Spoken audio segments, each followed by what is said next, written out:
আজকাল কি যে উল্টাপাল্টা বায়না শিখেছে ও। যখন তখন এসে বলবে ওর একটা আকাশ চাই,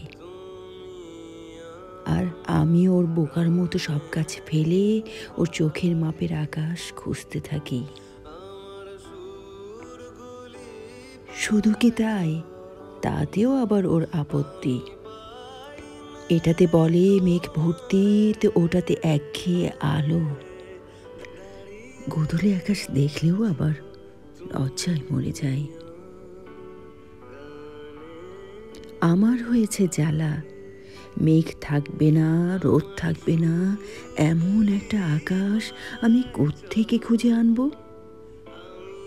গোলাপ হবে, অথচ কাঁটা হবে না, রংটাও আবার লাল। এমন আবার হয় নাকি? একটা কথা আমি কিছুতেই বুঝতে পারি না। ভালোবাসা বুকে এসে বসলেই মানুষ কেন পাখি হতে চায়?